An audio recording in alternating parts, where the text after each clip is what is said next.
respected sisters and my brothers of Goa, साथियों, EVM के खिलाफ जो हमारी लड़ाई है वो किसी व्यक्ति के खिलाफ नहीं है, वो किसी जाति या धर्म के खिलाफ नहीं है, किसी पार्टी के खिलाफ भी नहीं है। हमारी लड़ाई बहुत छोटी सी है और वो ये है कि इस देश के हर वोटर को वो जिस पार्टी को, जिस कैंडिडेट को वोट देना चाहता है वो प्रक्रिया, वो प्रोसीजर बिल्कुल ट्रांसपेरेंट होना चाहिए। इस देश में election as per the constitution of India under article 324 free, fair and transparent होना चाहिए और ये duty election commission of India की है। लेकिन मैं आप सबसे पूछता हूं कि इस समय जो ईवीएम से चुनाव लगभग पिछले 20 साल से हो रहा है, उस ईवीएम मशीन में 3 मशीनें इस्तेमाल होती हैं। जैसे आप देख रहे हैं, एक ये वीवीपैट है और एक आपका ये बैलेट यूनिट है जिसपे आप बटन दबाते हैं और एक ही आपका कंट्रोल यूनिट है जिसमें वोट गिनी जाती है। वोट किससे गिनी जाती है? आप सबने वोट डाली होंगी तो वोट किससे गिनी जाती है? कंट्रोल यूनिट के। क्या आपने अपनी वोट को कंट्रोल यूनिट में जाते हुए देखा है कभी? क्या आप में से एक व्यक्ति ये कह सकता है कि आपने जिस कैंडिडेट को और जिस पार्टी को वोट दी है, आपकी वोट उसी के लिए रजिस्टर हुई है, या आपकी वोट रजिस्टर हुई भी है या नहीं भी हुई है, या हुई है तो कहां रजिस्टर हुई है? क्या आप कह सकते हैं? मैं आपसे जानना चाहता हूं, जवाब दीजिए ना आप सारे लोग। नहीं कह सकते ना, आप नहीं कह सकते, यही सच है। और दूसरा ये भी सच है कि जिस बटन को आप इसमें दबाते हैं इसकी तो गिनती नहीं होती। इसमें तो जब आप बटन दबाते हैं तो लाल बत्ती जलती है और आप मान लेते हैं कि आपकी वोट पड़ गई। पड़ी है, नहीं पड़ी है, कहां गई है, आपको नहीं पता। और अब ये रही वीवीपैट, इसका जादू हम थोड़ी देर में आपको दिखाएंगे। तो इस वीवीपैट मशीन में यहां पर इस काले शीशे के अंदर 7 सेकंड के लिए, 7 सेकंड्स के लिए आपको वो पर्ची दिखती है। जैसे आप बटन दबाते हैं तो आप इसमें देखेंगे आपको पर्ची दिखेगी और आप इससे सेटिस्फाई हो जाएंगे कि हाँ, मैंने जिस कैंडिडेट को, जिस पार्टी को वोट दी है उसी का सिंबल मुझे दिखाई दे रहा है। और मैं विश्वास के साथ कह सकता हूं कि मोर देन 80% लोगों को यह पता नहीं है कि इसमें पर्ची दिखती है और 7 सेकंड में दिख भी सकती है। मोर देन 80% लोग इस बात को नहीं जानते कि पर्ची इसमें दिखती है। फिर भी मान लेते हैं कि 100% लोगों को पर्ची इसमें दिखती है और वो पर्ची वही दिखती है जिसको वो वोट डालते हैं। लेकिन वो पर्ची आपको तो मिलती नहीं है, बस यही देखकर आपको कंफर्म होना पड़ता है। अगर आपको हाथ में वो पर्ची मिलती तो आप फिजिकली कंफर्म करते, हाँ, मैंने जिस कैंडिडेट को, जिस पार्टी को वोट दी है, मेरा वोट उसी को गया है। ठीक। और हकीकत में तो वोट वही है ना जो आपको दिखती है, जो पर्ची है, लेकिन वो पर्ची ना तो आपको मिलती और ना ही उस पर्ची की गिनती होती। गिनती किसकी होती है? जिसमें आपको वोट दिखती ही नहीं है। क्या ये प्रोसीजर सही है? बताइए, मैं आपसे पूछना चाहता हूं, गोवा के आप समृद्ध और पढ़े लिखे लोग हैं, क्या ये प्रोसीजर सही है? क्या ये किसी एक व्यक्ति की बात है? किसी एक जाति की बात है? क्या ये धर्म की बात है? नहीं, बिल्कुल सही कहा आपने। ये इस देश के 140 करोड़ जो जो सिटीजन्स हैं उनकी बात है।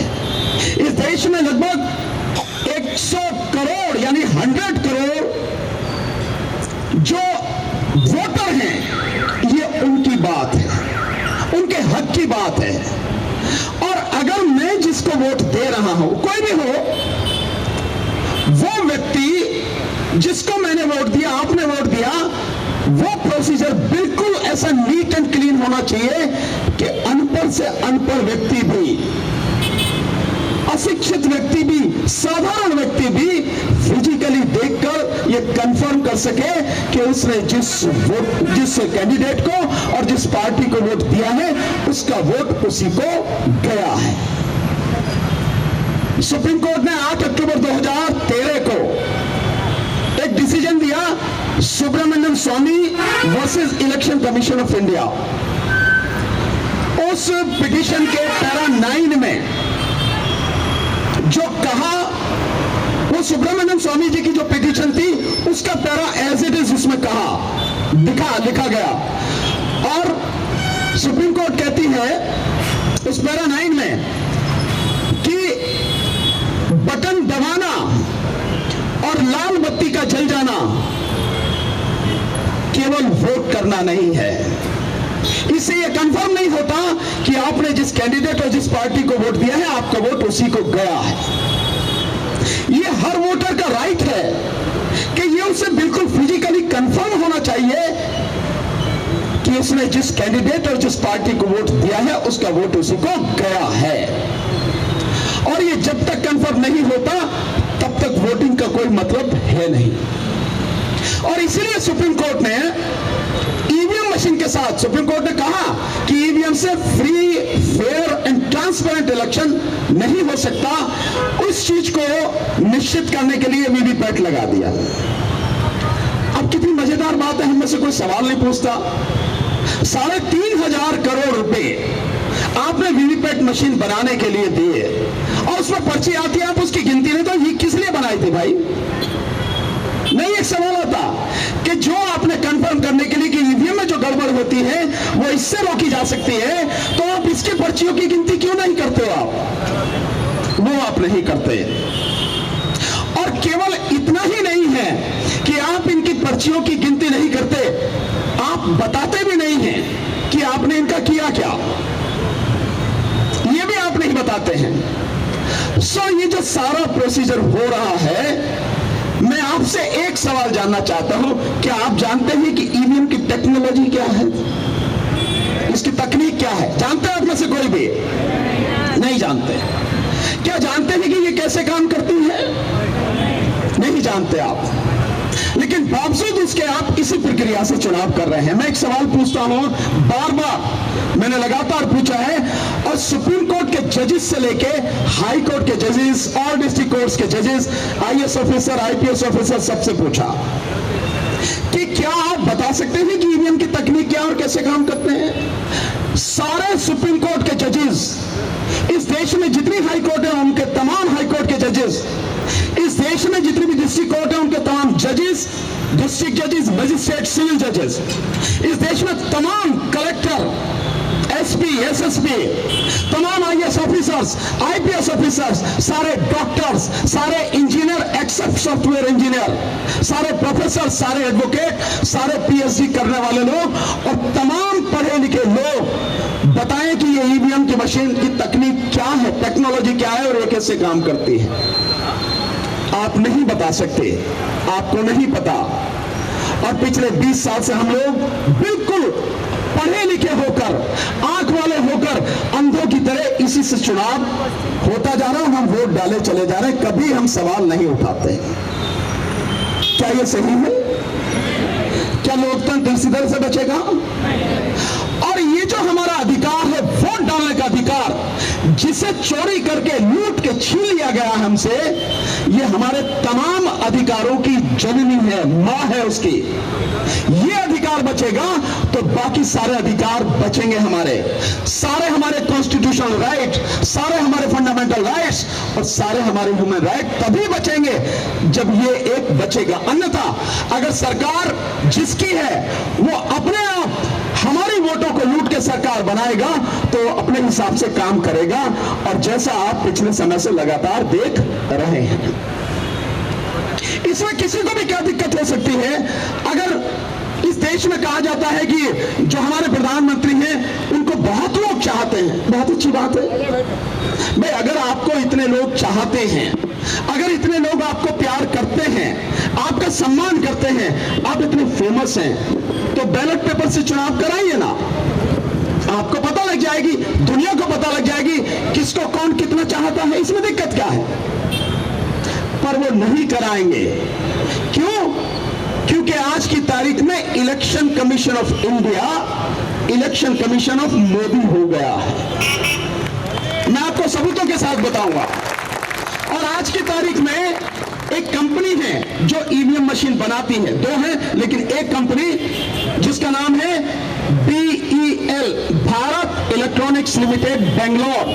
ये BEL company BJP electronics company limited हो गई है। मैं सबूत बताता हूं, आप कहेंगे ऐसा कैसे हो सकता है? देखिए,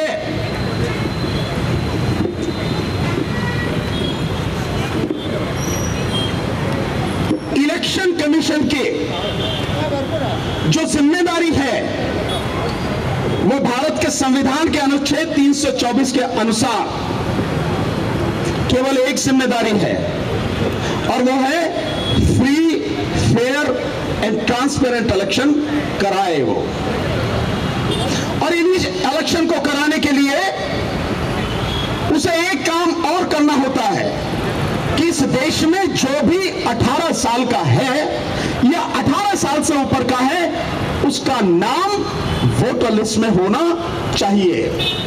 अगर किसी एक भी व्यक्ति का नाम वोटर लिस्ट में नहीं है तो इसके लिए इलेक्शन कमीशन ऑफ इंडिया जिम्मेदार है।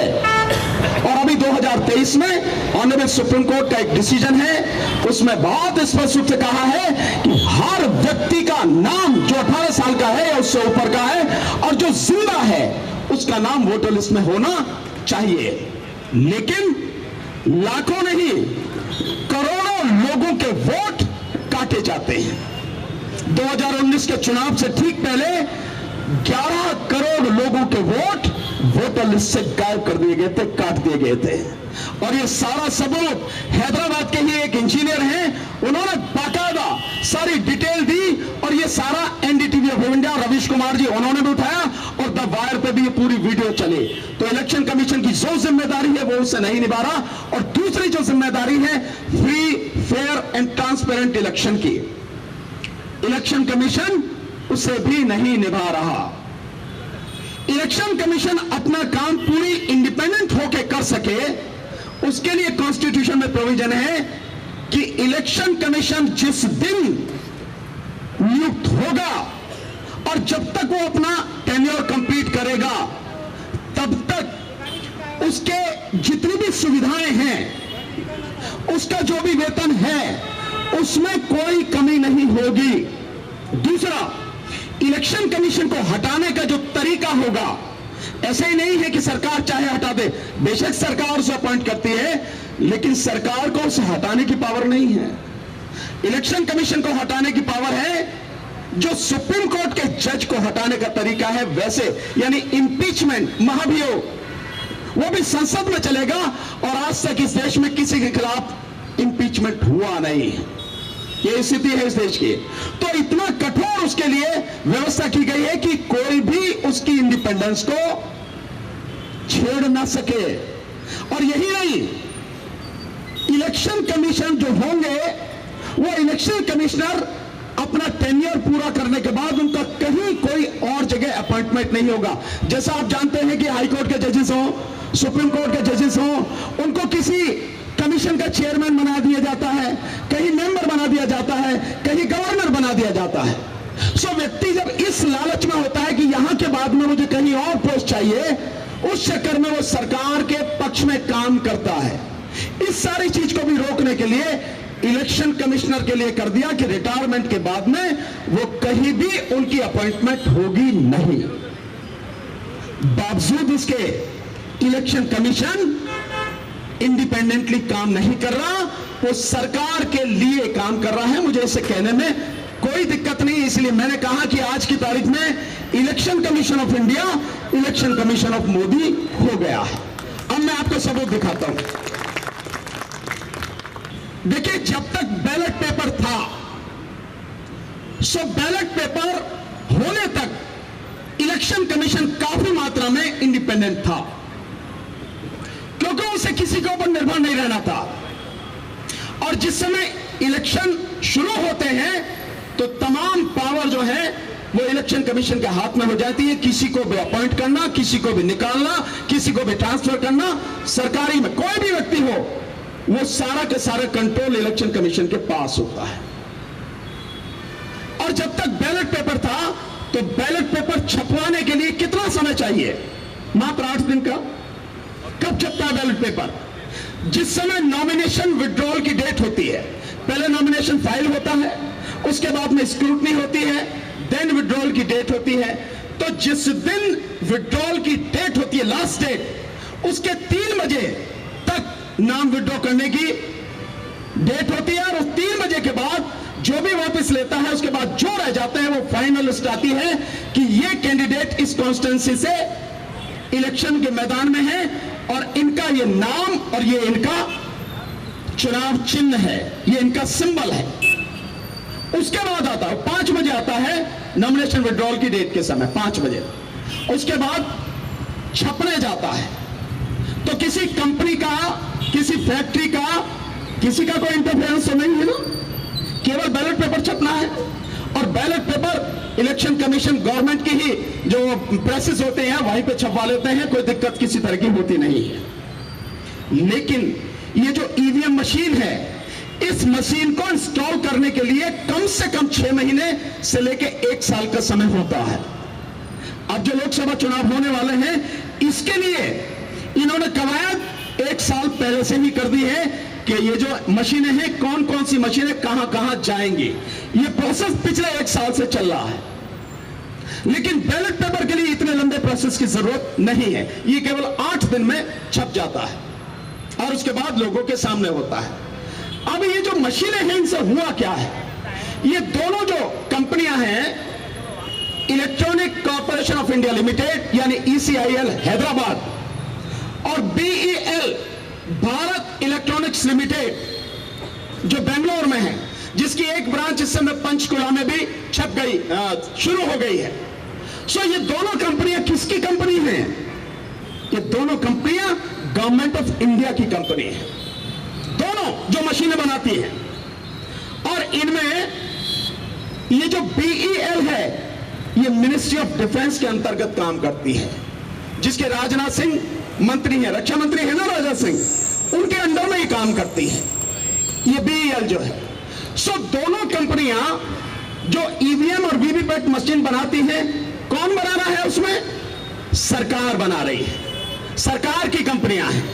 ये इलेक्शन कमीशन के हाथ में नहीं है। और उसमें जो अपॉइंटमेंट करते हैं, जो डायरेक्टर हैं या बाकी और जो लोग हैं, उनकी अपॉइंटमेंट कौन करता है? वो करती है सरकार। एक बहुत ही अच्छी इंफॉर्मेशन अभी आप सबके सामने आई है।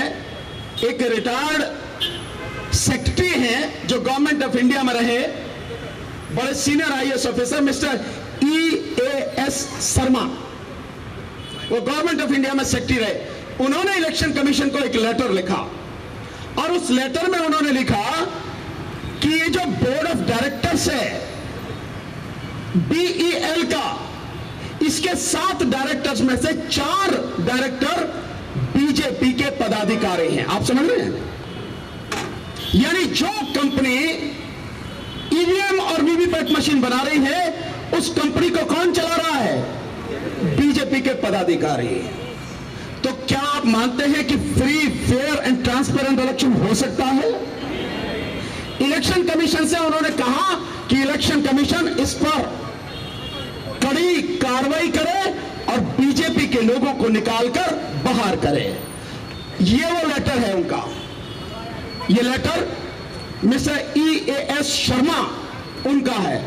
और इस लेटर में क्या लिखा है, मैं आपको वो जो लाइन है, बहुत इंपॉर्टेंट लाइन है, सिर्फ वही पढ़ के सुनाता हूं। आप इसी से पता लगा लेंगे कि स्थिति कहां तक पहुंच गई और कितनी गंभीर है। ये इसमें उन्होंने लिखा है, BJP as a political party has an important role in running the affairs of BEL, which leads one to the invariable inference that the BJP continues to supervise the functioning of the BEL, a CPSE, which is closely engaged in the manufacture and supply of the electronic voting machine EVMs, including, इस बात को आप सुनना ध्यान से, including the development of secret encrypted source code which is enabled in the chips that form the core of the EVM. मतलब जो software है, जो चिप है, उसको असेंबल करने, उसको डेवलपमेंट करने का काम बीजेपी के डायरेक्टर्स, 4 इंडिपेंडेंट डायरेक्टर 7 में से ये वो कंपनी कर रही है। क्या है इसका में सीधा मतलब? इसका सीधा मतलब है कि ये मशीनें जिनसे चुनाव कराए जा रहे हैं, ये इलेक्शन कमीशन ऑफ इंडिया नहीं, बीजेपी बना रही है। बहुत सिंपल सा इसका मतलब यही है। और मैं उन चारों लोगों के नाम बताता हूं, जो 4 लोग डायरेक्टर हैं 7 में से, और उनकी बीजेपी में क्या हैसियत है, यह भी आप लोगों को जानने की जरूरत है। एक है मिस्टर डॉक्टर P.A. पार्थसारथी, ये जो बीजेपी की ओबीसी सेल है, ओबीसी सेल के ये नेशनल सेक्रेटरी हैं, नेशनल सेक्रेटरी, ये इसके इंडिपेंडेंट डायरेक्टर हैं। इसके दूसरे डायरेक्टर हैं मनसुख भाई श्यामजी भाई कचारिया, ये गुजरात से हैं और गुजरात में राजकोट डिस्ट्रिक्ट के बीजेपी के डिस्ट्रिक्ट प्रेसिडेंट हैं, साइंटिस्ट हैं, साइंस के बैकग्राउंड है इनकी, और बहुत बड़े बिजनेसमैन हैं, ये उसके डायरेक्टर हैं। और तीसरा इसमें है शिवनाथ यादव, ये मोदी जी की कॉन्स्टिट्यूंसी उत्तर प्रदेश में बनारस से हैं, और ये उत्तर प्रदेश के वाइस प्रेसिडेंट हैं बीजेपी के। और इसके साथ साथ इसमें है श्रीमती श्यामा सिंह, ये बिहार से हैं, और बिहार की स्टेट की जो यूनिट है बीजेपी की, उसकी फॉर्मर वाइस प्रेसिडेंट रही है। और ये लोग इसमें डायरेक्टर रहते हुए भी कॉन्स्टिट्यूंसी वाइज इनकी ड्यूटी लगाई जाती है और वहां इलेक्शन को सुपरवाइज करते हैं। अब मैं आपसे जानना चाहता हूं कि जब मशीनें ईवीएम और वीवीपैट बीजेपी बना रही है, जो उसमें सोर्स कोड है, सीक्रेट इनक्रिप्टेड सोर्स कोड, जो उसकी मेन एक कंपोनेंट है, जो उसका सॉफ्टवेयर है, अगर उसे बीजेपी बना रही है और बीजेपी ही चुनाव करा रही है, इलेक्शन कमीशन का तो नाम है, चुनाव तो बीजेपी करा रही है ना। सो जब बीजेपी मशीन बना रही है, बीजेपी चुनाव करा रही है, तो जीत के दूसरा कौन कैसे आएगा भाई? बताओ ना, कौन आएगा दूसरे जीता? कोई दूसरा नहीं जीत के आ सकता। क्या इलेक्शन कमीशन की यह जिम्मेदारी नहीं है कि जो कॉन्स्टिट्यूशन है उसे रेस्पॉन्सिबिलिटी दी है, उसके तहत वो free, fair and transparent election कराए? आज ही गवर्नमेंट इलेक्शन कमीशन को अपॉइंट नहीं कर रही। हालांकि सुप्रीम कोर्ट ने जो जजमेंट दिया था उसमें उन्होंने कहा था कि इलेक्शन कमिश्नर जो अपॉइंट होते हैं उस 3 सदस्यीय कमेटी में चीफ जस्टिस ऑफ इंडिया को भी होना चाहिए। लेकिन मोदी जी ने तुरंत एक ऑर्डिनेंस पास किया, सुप्रीम कोर्ट का जो जजमेंट था उसको पलटा, और उसके बाद में जो उनके द्वारा नॉमिनेटेड एक सेंट्रल गवर्नमेंट का कैबिनेट मिनिस्टर है उसको उसमें रख दिया सीजेआई की जगह। बाद में उसके लिए पार्लियामेंट में बिल लेके आए और कानून बना के ये पक्का कर दिया कि अब उन 3 सदस्यीय कमेटी में प्राइम मिनिस्टर मोदी रहेंगे, साथ में उनके द्वारा नॉमिनेटेड एक कैबिनेट मिनिस्टर रहेगा, और तीसरा रहेगा विपक्ष के नेता। तो जब 2 लोग उनके अपने हैं तो इलेक्शन कमीशन किसका चुना जाएगा? क्या इंडिपेंडेंट होगा? नहीं होगा। और ये सारा खेल इसी का है। और हम इतना ही कह रहे हैं कि इलेक्शन कमीशन अपनी ड्यूटी निभाए, और free fair and transparent election कराए, और जो प्रोसीजर होना चाहिए वो ऐसा हो कि अनपढ़ से अनपढ़, अज्ञान से अज्ञान व्यक्ति, साधारण व्यक्ति भी वो जानता हो कि मैं जिस कैंडिडेट और जिस पार्टी को वोट दे रहा हूं, मेरा वोट उसी को गया है, और ये बैलेट पेपर से अलग कोई तरीका हो नहीं सकता है। इलेक्शन कमीशन आज की तारीख में जगह जगह ईवीएम मशीन को लेकर डेमो दिखा रहा है। देख रहे हैं ना आप लोग, 40,000 मशीनें निकाली गई हैं मोदी जी की तरफ से। मैं मोदी जी की तरफ से क्यों कह रहा हूं? क्योंकि उस मशीन पर लिखा है मोदी की गारंटी। मुझे तो चारों तरफ घूम रहा, मैं झूठ बोल रहा हूं। मोदी की गारंटी, तो जब मोदी की गारंटी वाली वैन में ईवीएम मशीन जाएगी तो वो इलेक्शन कमीशन की तो नहीं हो सकती, वो तो मोदी जी की होंगी, सरकार की होंगी। और जब हमने इलेक्शन कमीशन से कहा था 5 जनवरी को कि भाई हम इलेक्शन कमीशन तक आ रहे हैं और 50 मशीनें हमें दे, हम देश के अलग अलग हिस्सों में जाके सब लोगों के सामने, मीडिया के सामने बताएंगे कि कैसे मैनिपुलेट होती है, हम बताएंगे कि कैसे हैक होती है। यहां जितने भी पढ़े लिखे लोग हैं, आप जानते हैं कोई भी ऐसा डिवाइस नहीं है, कोई भी ऐसा सॉफ्टवेयर नहीं है, कोई भी ऐसा सोर्स कोड नहीं है जिसे हैक नहीं किया जा सकता हो। मैं नहीं कर सकता, ये अलग बात है, लेकिन कोई तो होगा जो उसे कर सकता है। और कैसे नहीं हैक हो सकती है, मैं आपको बड़ा एक मजेदार उदाहरण सुनाता हूं। मैं कल जब यहां आया रात को एयरपोर्ट पे, सो मैं पानी में हाथ धोने के लिए गया आपने, सो मैंने जैसे नल की टोटी के सामने अपने हाथ करे, अपने आप पानी चल पड़ा। मैंने कुछ नहीं कहा उसे, मैंने छुआ भी, हाथ देते ही वो चल पड़ा। मैंने जैसा हाथ पीछे खींचा वो बंद हो गया। आप लोग जाते हैं, देखते नहीं है कि कहीं शीशे के दरवाजे हैं और आप जाते हैं तो आपको छूने की जरूरत नहीं पड़ती, कोई खोलता नहीं, जाएंगे तो अपने आप दरवाजे खुल जाते हैं। होता नहीं होता भाई? जब इतना कुछ हो सकता है तो क्या ईवीएम हैक नहीं हो सकती? और यहां तो पूरा का पूरा मैनिपुलेशन मैंने आपको बता दिया। और दूसरी बात, एक और चीज आपको बताता हूं। हम लोग नमक लेने जाते हैं, ये क्या होता है, टाटा नमक, देश का नमक। तो टाटा नमक जब लेने जाते हो, उसकी वो देखते हो पन्नी, पॉलीथीन जो होती है, पैकेट उसका, उसमें एक निशान होता है FSSAI, होता नहीं होता? इसका मतलब यह है कि गवर्नमेंट ऑफ इंडिया की एक डिपार्टमेंट है जो ये सर्टिफाइड करती है खाने पीने की चीजों को, कौन सी चीजें खाई जा सकती है, ठीक है, इसीलिए वो मार्क उस पर होता है। और आप देखेंगे कोई और सामान लेने जाते हैं तो उस पर लिखा होता है ISI, ये लिखा होता ना, इसका मतलब यह है कि वो सर्टिफाइड है। हमने ये सवाल इलेक्शन कमीशन से पूछा, भाई जिन मशीनों को लेके घूमते हो, जिससे लोगों की वोट चुराई जा रही है, ये मशीनें सर्टिफाइड हैं कहीं से, ये वेरीफाइड हैं कहीं से? तो इलेक्शन कमीशन क्या जवाब देता है वो सुनाता हूं आपको। हाँ, बहुत आप पढ़े लिखे लोग समझेंगे, मजा आएगा।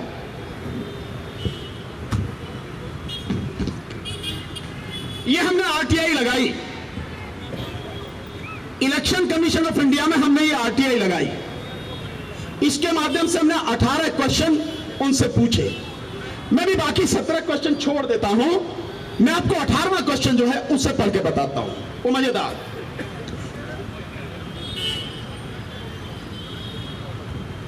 18वां क्वेश्चन हमने उनसे पूछा, whether EVMs, electronic voting machine and VVPAT, voter verifiable paper audit trail is certified and verified by any authentic recognized institution of the government of India as well as by any international institution, agency or organization. If so, kindly provide me detail. क्या election commission जवाब देता है? Election commission कहता है this information pertains to Messrs BEL, Bharat Electronics Limited, and Messrs ECIL, Electronic Corporation of India Limited, which are separate public authorities under the RTI Act. You may seek information from them directly. मतलब जो election commission मशीनों को लेकर घूम रहा है, 40,000 मशीनें पूरे देश में घुमाई जा रही हैं, वो इलेक्शन कमीशन ये सर्टिफाइड नहीं करता कि ये मशीनें सर्टिफाइड है, वेरीफाइड है। चलिए, उसने कहा कि उनसे पूछो जो बनाते हैं, तो हम उनके पास चले गए। तो हम पहले पहुंचे बीएल के पास। बीएल क्या जवाब देता है? बीएल जवाब देता है, बड़ा मजेदार है, सुनना, मजा आएगा। यही सवाल बिल्कुल सेम शब्द जो मैंने आपको पढ़ के सुनाए, वो बीएल को पूछे। बीएल कहता है EVMs and VVPAT are manufactured as per the approved specification of technical expert committee TET and inspected by the inspection agency identified by Election Commission of India। ये भी गोल कर गया है नहीं है? ये कह रहा मुझे नहीं पता भाई, मेरे से कहीं को पूछना सर्टिफाइड है नहीं है। ये कह रहा मुझे तो वो कहता भाई ये मशीन बना दी हो, उसकी कमेटी कहती है मैं बना के दे देता हूं, मुझे नहीं पता क्या है इसकी कहानी। अच्छा चलो, हमने कहा भाई तुझे नहीं पता, किसी और से पूछ लेंगे। तो हम उसके पास गए। वो जो ECIL है, electronic corporation of India limited, हमने कहा भाई तुझे तो पता होगी, तू बता। वो क्या कहता है, उसका जवाब और भी मजेदार। ECIL कहता है इस सवाल के जवाब में, third party inspection is done by STQC, government of India. बस, अब आप देख रहे हैं मैं कैसा मजाक किया जा रहा है। ये देश की 100 करोड़ जनता जो वोटर है और इस देश के 140 करोड़ जो नागरिक हैं, उनके साथ मजाक किया जा रहा है। और ये देशद्रोह से कम नहीं है, ये देशद्रोह है। और अगर ये सरकार बदली तो मैं दावे के साथ कह रहा हूं, इलेक्शन कमीशन ऑफ इंडिया जो ये सब करते रहे हैं, एक को बख्शा नहीं जाएगा, FIR कराई जाएगी और कानून के तहत काम उनके खिलाफ किया जाएगा। आपने समझ क्या रखा है लोगों को? आप जो कहेंगे कर देंगे, हम लोग मानते रहेंगे। और इलेक्शन कमीशन ऑफ इंडिया उसकी बेशर्मी देखिए कि जितनी भी EVM पर ये जितनी भी वीडियो जा रही है, सपोज आज मेरी वीडियो आप डालेंगे, उसके साथ उनका एक वो चलती है उनकी किट जिसमें लिखा है कि EVM बिल्कुल ठीक ठाक है, और उसको दबाओगे तो लिंक पे पहुंच जाते हो जहां पे EVM और वीवीपैट के विषय में सारी चीजें बताई गई हैं। मेरा बहुत सीधा सा सवाल है, हम तो आपसे सीधे पूछ रहे हैं, तो सारा डॉक्यूमेंट्री प्रूफ है ना, हवा में तो कुछ नहीं है ना। आप इसका जवाब क्यों नहीं देते हैं? और आपको पूरी तरह से इंडिपेंडेंट होना था। ऐसा तो नहीं है कि इस देश में कोई इंडिपेंडेंट इलेक्शन कमिश्नर हुआ नहीं। एक नाम तो आप सारे ही जानते होंगे, बताओ क्या है नाम? TN शेषन, बिल्कुल सही कहा। TN शेषन भी सरकार द्वारा अपॉइंटेड एक इलेक्शन कमीशन थे, इलेक्शन कमिश्नर।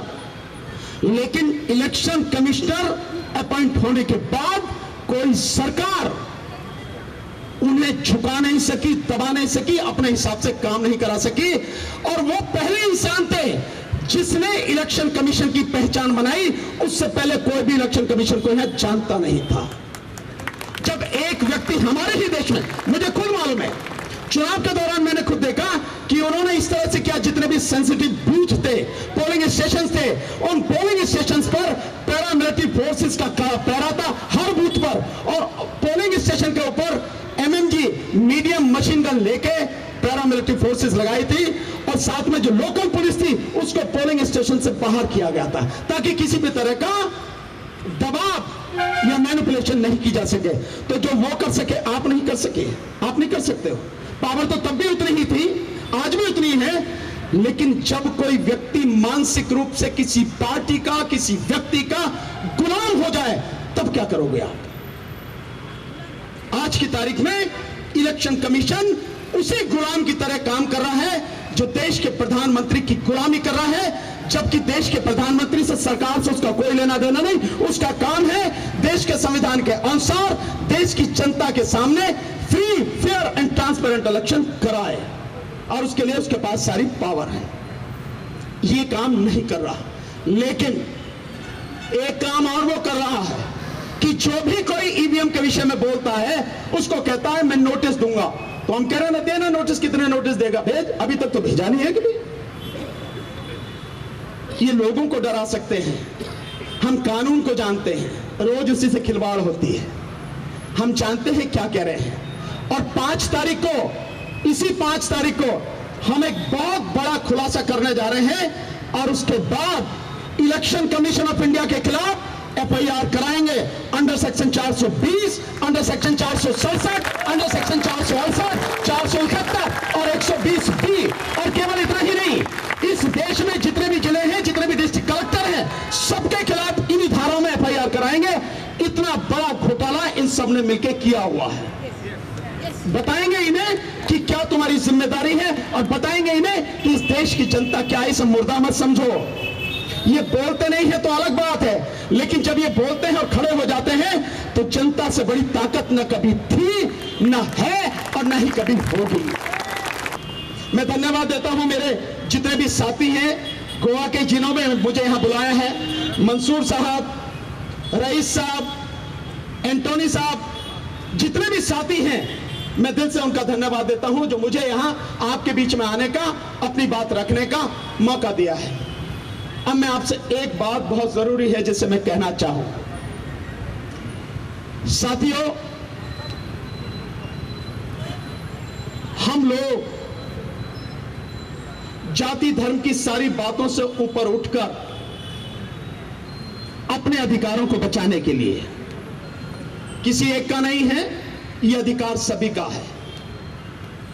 मैं जिसको भी वोट देना चाहूं यह मेरा अधिकार है, और जिसको बहुमत मिले वो चुनकर आए, ये इस देश की प्रक्रिया है, वो कोई भी हो। हमें उससे कोई दिक्कत नहीं है, चाहे मोदी जी ही चुन के आ जाएं, दोबारा से प्रधानमंत्री बने, हमें कोई दिक्कत किसी से नहीं है। लेकिन ये पक्की बात है कि इस बार हम चुनाव EVM और VVPAT से नहीं होने देंगे। जितना दम मोदी जी में है वो लगा ले, और जितना दम इलेक्शन कमीशन में है वो भी लगा ले। इस बार जो 2024 का लोकसभा चुनाव होगा वो केवल और केवल बैलेट पेपर से होगा, इसके बिना होगा नहीं। चोरी अब तक जो की है आगे उसको होने देंगे नहीं, किसी भी कीमत पर। और साथियों, आपसे जो मुझे कहना है, ये सिर्फ इन्हीं 3-4 महीनों की लड़ाई है। इन्हीं 3-4 महीनों में सब कुछ होना है। अगर वाकई में आप मानते हैं कि आपके हक को छीना जा रहा है, अगर आप मानते हैं कि जो कुछ हो रहा है वो गलत हो रहा है, तो इसके लिए इकट्ठे होकर आवाज उठाइए, हमारे साथ आवाज में आवाज मिलाइए। साथियों, आपको किसी को गाली देने की जरूरत नहीं है, आपको किसी को थप्पड़ मारने की जरूरत नहीं है, डंडा या लठ मारने की जरूरत नहीं है, कोई गोली चलाने की जरूरत नहीं है। आपको सिर्फ और सिर्फ खड़े होकर आंदोलन करना है। और यह आवाज आपकी तरफ से जानी चाहिए, हर किसी की तरफ से। अपने फेसबुक पर भेजिए आप ये बात, आप छोटी छोटी वीडियो बनाकर व्हाट्सएप पर भेजिए, आप जहां से भी कर सकते हैं, जैसे भी कर सकते हैं। यह मैसेज पूरे देश में जाना चाहिए कि गोवा पूरी ताकत के साथ में खड़ा हो गया है, और गोवा किसी हालत में इस बार जो चुनाव होगा 2024 का, वो EVM और VVPAT से नहीं होने देगा। यह आपको करना है काम। आपके मन में कोई सवाल हो तो पूछिए, मैं जवाब दूंगा, लेकिन काम आपको करना है। और ये काम किस लिए करना है? अपनी आने वाली पीढ़ियों के लिए करना है, अपने बच्चों के भविष्य के लिए करना है, इस देश की नस्लों को बचाने के लिए और इस देश की फसलों को बचाने के लिए काम करना है। अन्यथा पिछले 10 साल से यह सरकार जिस तरह से काम कर रही है, मैं कहने की ज्यादा जरूरत नहीं समझता। आप में से हर कोई जानता है कि संविधान के अनुसार कोई काम नहीं है, और प्रधानमंत्री का जो काम है वो काम प्रधानमंत्री कर नहीं रहे। प्रधानमंत्री देश के प्रधानमंत्री हैं, भाजपा के नहीं हैं। प्रधानमंत्री धर्म क्यों मानते हैं तो उनका व्यक्तिगत मसला है, उसको व्यक्तिगत रूप से निभा सकते हैं, लेकिन प्रधानमंत्री होकर वो किसी मंदिर का शिलान्यास, किसी मंदिर का उद्घाटन नहीं कर सकते, क्योंकि प्रधानमंत्री नहीं है, वो सरकार है। और देश में संविधान के अनुसार सरकार धर्मनिरपेक्ष सरकार का कोई धर्म नहीं है। व्यक्ति का धर्म है, वो मनाए उसको, सरकार का धर्म नहीं है। सरकार का काम है, प्रधानमंत्री का काम है इस देश में एजुकेशन सिस्टम को सही करे और इस देश में जो भी बच्चा जन्मा है उस बच्चे को बेस्ट एजुकेशन मिले। यह काम सरकार का है, प्रधानमंत्री का यह काम है जिसे वो नहीं कर रहे। प्रधानमंत्री का काम है कि किसी भी सूरत में गरीब से गरीब का बच्चा, ऐसा बच्चा या ऐसा व्यक्ति जो दूर दराज के इलाके में है, उसको भी दिल्ली जैसे कैपिटल में जो बेस्ट एजुकेशन मिलती है उसको मिले। यह सुनिश्चित करना प्रधानमंत्री की जिम्मेदारी है। प्रधानमंत्री की जिम्मेदारी है कि जो महंगाई अंधाधुंध बढ़ रही है उसको कंट्रोल में लाए। यह प्रधानमंत्री की जिम्मेदारी है। एक सवाल आपके मन में नहीं आता, भारत के वर्तमान प्रधानमंत्री ने पिछले 9 साल में 150 लाख करोड़ रुपए का कर्जा लिया है। किस बात के लिए लिया है कर्जा? बताना आपने इस कर्जे से कितनी एजुकेशन लोगों को दी, कितने हॉस्पिटल्स बनाए आपने, कितने लोगों को रोजगार दिया, कितनी महंगाई कंट्रोल में करी, कौन से नए इंस्टीट्यूशन आपने बनाए? बताओ आप। ये पूछना हर किसी की जिम्मेदारी है। आप सबको ये सवाल पूछना चाहिए क्योंकि जो वो कर्जा है वो कर्जा आप ही से टैक्स के रूप में वसूल करके वापस होगा। ऐसा नहीं है कि प्रधानमंत्री के घर में कोई खान लगी हुई है उसमें से निकाल के दे देंगे ये कर्जा ले जा, ऐसा तो नहीं है ना। ये जिम्मेदारी आप सबकी है कि पूछो उनसे सवाल।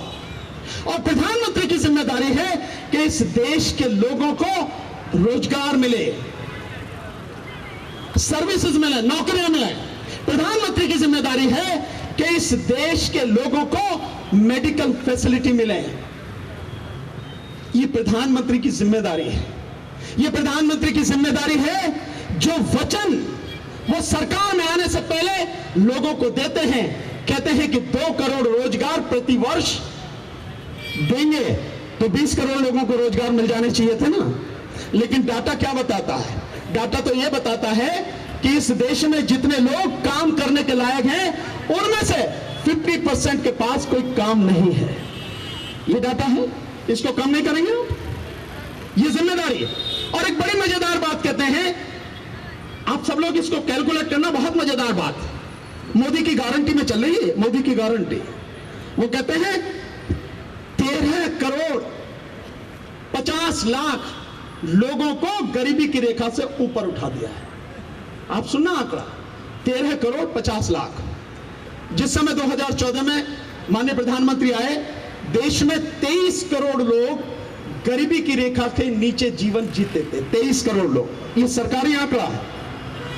और वो कहते हैं कि 13 करोड़ 50 लाख गरीबी की रेखा से ऊपर उठा दिए। तो अब तो देश में मात्र 9.5 करोड़ लोग जो हैं वही गरीब होने चाहिए। तो एक सवाल मेरे मन में आता है, तो प्रधानमंत्री जी 81 करोड़ लोगों को 5 किलो अनाज काहे को दे रहे?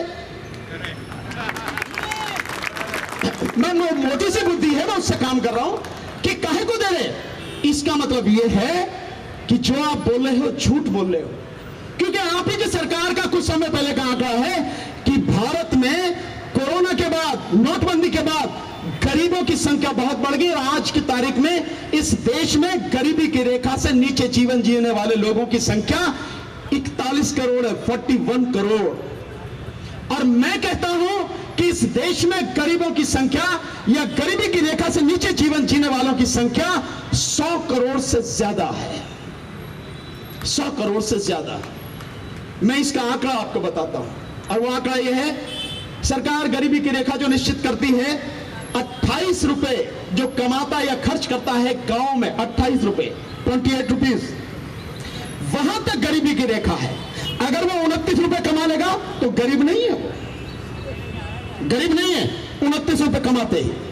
और शहरों में अगर वो 33 रुपए कमाता और खर्च करता है, 33, उससे ऊपर अगर 1 रुपया भी कमा लेगा तो वो गरीब नहीं है।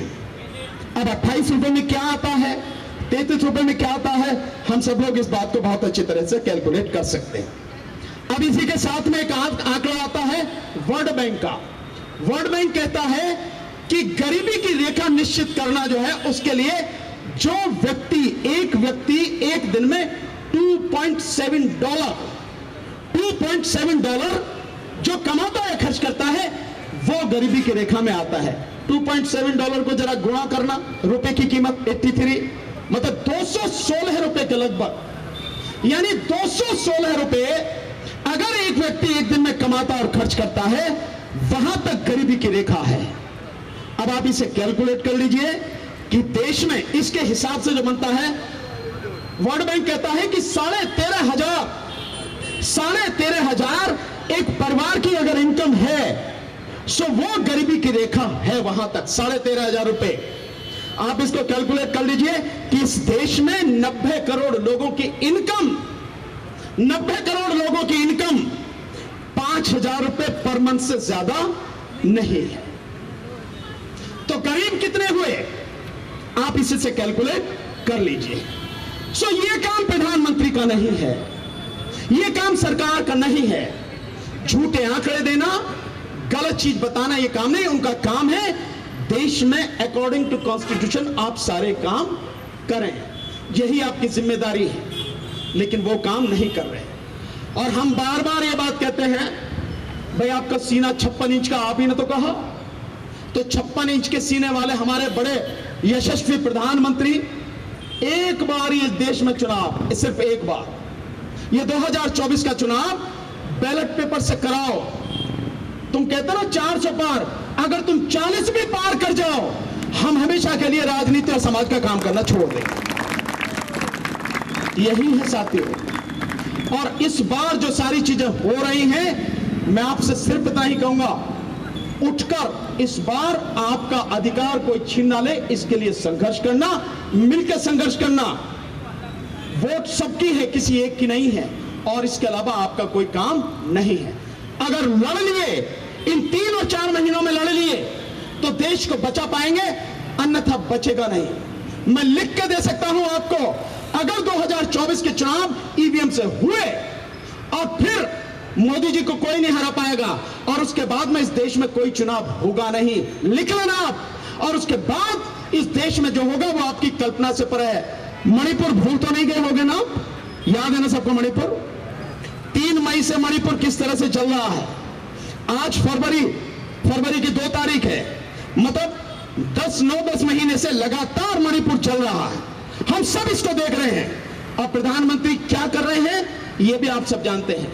मैं दावे के साथ कह रहा हूं, अगर 2024 के चुनाव ईवीएम से हुए, मोदी जी जीत के आए, तो जो नजारा आप मणिपुर में देख रहे हैं, पूरे देश में वो नजारा अपनी आंखों से देखना, इसे बचाना होगा। ये हमारी जिम्मेदारी है, हर किसी की जिम्मेदारी है। ये देश किसी एक का नहीं है, किसी की जागीर नहीं है, ये देश हमारा है, हमारी आने वाली पीढ़ी का है। इस देश में रहने वाला किसी भी जाति का व्यक्ति हो, किसी भी धर्म का व्यक्ति हो, किसी भी संप्रदाय का व्यक्ति हो, कोई भी हो जो इस देश में पैदा हुआ है, ये देश उन सबका है, और उन सबकी जिम्मेदारी है अपने देश को बचाएं। अपने बच्चों से आंख मिलाने के लिए ये लड़ाई आपको लड़नी पड़ेगी। ये लड़ाई एक बार तो लड़नी ही पड़ेगी, चाहे आज लड़ लो, इस बार लड़ लो, या 2-4 साल बाद लड़ लो, या 10, 20, 50, 100 साल बढ़ लो, लड़नी पड़ेगी। जितनी जल्दी लड़ लोगे उतना बच जाएगा, नहीं तो तबाही कितनी होगी ये कल्पना से परे है। आप पुलवामा भूले नहीं होंगे, भूले नहीं ना पुलवामा?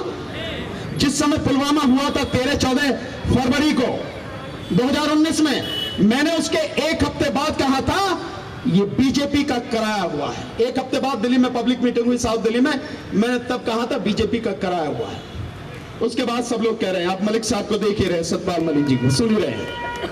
सो ये सारी की सारी चीजें हैं। गलवान घाटी को भूल नहीं गए होंगे, लद्दाख में जो हुआ है, जो 20 हमारे सैनिक शहीद हुए हैं, भूल तो नहीं गए होंगे ना।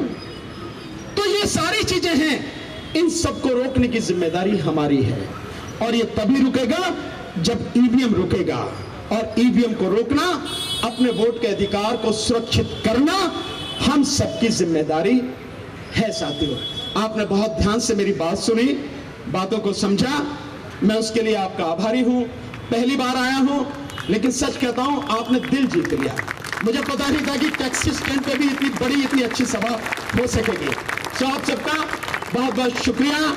सभी को मैं अभी तो गुड इवनिंग कह ही सकता हूं, गुड नाइट तो जब चाहेंगे, जब कहेंगे। गुड इवनिंग, सभी को नमस्ते, सभी को जय भीम, आदाब, सत श्री अकाल, नमस्कार, बहुत बहुत शुक्रिया।